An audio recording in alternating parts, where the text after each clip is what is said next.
A lot of you guys ask me what inspired me to start drawing, and my biggest inspiration has to be my sister, who I have today, and I'm going to interview her because I love her so very much. Introduce yourself, fam. Hello, lovely people. This is Amanda. I'm also known as Starlowin on my Instagram, and I love doing art. So here's some of my sister's artwork from back in the day.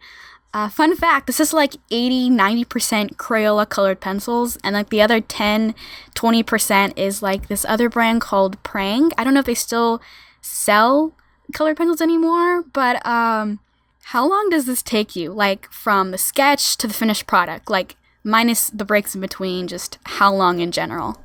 There really isn't I wish I had kept track of the time from sketches to the actual finished product. Unfortunately, because I was still going to school and working at the time that I made these pieces, I don't have a concise moment of when I started to when I stopped. But I do know that before I even started the completion, I had like 3 or 4 sketches that I would do on like notebook paper, and then I would since I didn't have the fancy art supplies, I would use the glass window in our living room to trace the finished sketch onto the sketch paper or sketch pad or whatever paper for the finished product. So for the sketches, I would say took anywhere from, depending on how detailed it is, I'd say like 2 or 3 hours, but I work very slowly, so what probably should have only taken like an hour to kind of, or to get the ideas down on paper, should only taken like an hour. It takes me much longer. And then as far as actually coloring it in, that's another time period altogether, because when I'm actually coloring it in, I like to try out different coloring techniques and seeing which colors mix well with others before actually just going crazy and then screwing up the final art piece. So for the actual coloring, I'd say anywhere from 6 to 10 hours to finish it. It just depends, again, on how detailed it was and how many different colors I was using. And I guess for like the fairy that I drew, oh my gosh, I probably spent like 20 hours on it. Because I designed, that's another thing. If I wasn't working on how I wanted to color it and experimenting with the colors, I was trying to design the outfit itself. Because that's my own original character. I didn't copy it from anybody. I found stuff on the internet that I liked, and then I kind of took different details from all kinds of, so many different types of fashion and coloring, and then I went with it. If you're using very cheap colored pencils, how do you get the colors to look so vibrant? Layers. Lots and lots and lots of layers. I think that's why it takes me so long to finish a colored pencil piece, because one layer just is not going to cut it, and you don't want to press too hard with the pencils because Crayola has this tendency to get like this waxy, shiny texture, which I do not like. That's why I prefer the Prismacolor pencils, because you can get a very high pigmented color without it looking so plasticky. And I hated that. That's one of the things I didn't like about Crayola. They have bright colors and they're smooth and easy to use, but the quality is not there. Prang was just terrible. After I'd finished sharpening one of the pencils and I was putting it to the paper, and it was just so gritty. It could have just been that particular types of colors that I was using, but it was so gritty. It's nothing like Prismacolors where they're smooth and creamy. No, this one was very gritty, and the only way to get it to look presentable was if I used a Q-tip and I smudged the colors together, but that was the only way. But it looked great after you blended it all together. It just sucks that it was like so powdery and fine. I was like, ugh. So when did you first start drawing? I think Dad has a recording of me when I was like 2 or 3 scribbling on a piece of yellow notebook paper, and I wish my mom would have kept that as the very first artwork that I've ever done in my life. She didn't keep it? I don't think so. I think it got torn up, or I don't know. I was a crazy kid. So when you first started drawing, who were your inspirations? That would actually be our mom. She did a lot of charcoal pencil type for her college assignments, and they always looked very professional, very clean. Like when I look at them now, they still look just as good as I thought they did back then.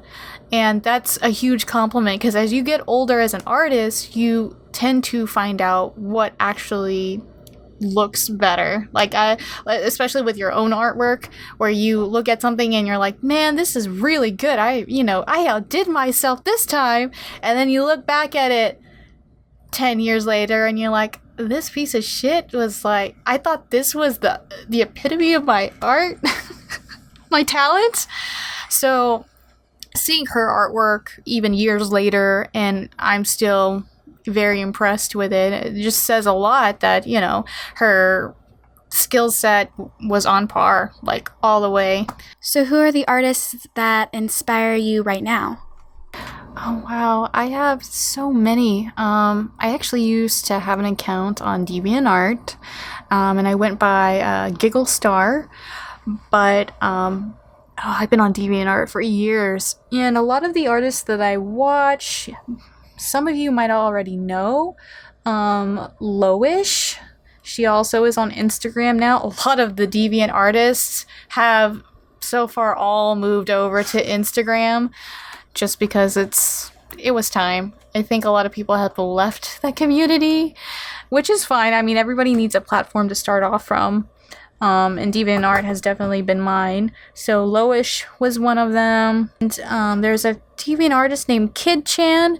I don't think he's on Instagram yet, or if he is, I haven't seen any of his newer works, but he's also been a big inspiration. I love his use of colors. Kellogg Sloops. His artwork is beautiful. I do see a lot of his traditional artwork on Instagram now. He does watercolor and gold leaf painting, as well as digital. He has a lot of ethereal. I don't know how to explain his artwork, but it's awesome. And it's also anime inspired. Let's see. Other artists that I've found. Oh, Brit Sketch. Brit Sketch is amazing. She does a lot of paper cutouts to create her artwork, and it's very cartoony. And then on Instagram, we have actually Gawki, Gawki. She started on DeviantArt as well, and now she's on Instagram. She has very detailed works, also heavily anime inspired. Her work is a little more dark. It has macabre feeling to it, but her work is so colorful. She does an amazing job with blending colors and extremely detailed. She has a new art book out already. It looks fantastic. I'm gonna try and snag me one of these days. Let's see. Oh, Frannerd. Frannerd's on Instagram. She is a freelance artist. I like her story because she was actually able to quit her job and be a full-time freelance artist. Her artwork is simple, but it's very humorous, and I love the way that she talks about life through her artwork. She currently has an Etsy shop open. She sells her own planners. And she has her own YouTube channel, and she is great with answering any questions you may have and giving her perspective of how she became a freelance artist. So you guys should go check her out as well. And then Audra Claire, she's also on Instagram. I don't know if she's on DeviantArt. I know she's been on YouTube as well. She has her own channel, but she does a lot of really cool alien, fairy, I don't know. It's just, she has a very unique style of her own. She likes to use bright colors, hot pinks, neon, turquoise, and greens. And she also has an art book out as well. And she does gouache. I think she does acrylic too. But I love the way that she blends all of her colors together. So all of these artists are just so incredible. And then of course Disney is a huge inspiration as well, just because it's freaking Disney. Enough said. Where do you get all your ideas? I guess it would just have to be the subject matter. I mean, I've always been into fantasy, so mermaids, fairies, unicorns, dragons. I usually tend to draw from that genre. And then if I see other artists, I can get inspired just by the way the artist paints something or the colors that the artist use, and I'm like, I really like that, so I'll incorporate that into my own artwork. Or I liked the way that they drew their characters, and I'm like, I like that. I think I want to try and incorporate that cartoony slash anime-ish style into my own style. And I think that's pretty much what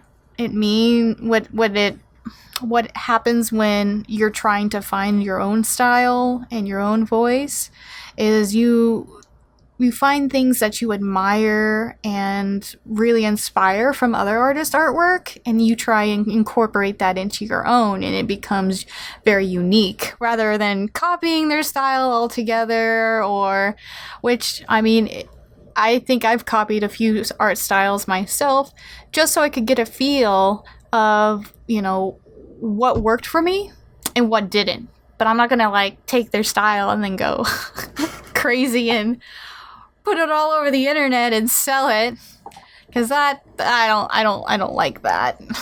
Out of all your pieces of artwork, which one is your favorite, and what would you change about it now? I think my favorite one is still the colored pencil work I did of a dragon with a birthday cake. That one originally was created for a birthday card for one of my friends back in high school, and I wouldn't change anything about it. It's better than I had envisioned, which is always the artist's hope. But I love the colors. I like the softness of it. There's nothing I would want to change because I like it just the way it is. Mandy, you are very good at art. Why don't you make more of it? Because adulting is hard. I have a lot more responsibilities now. I work 40 plus hours a week.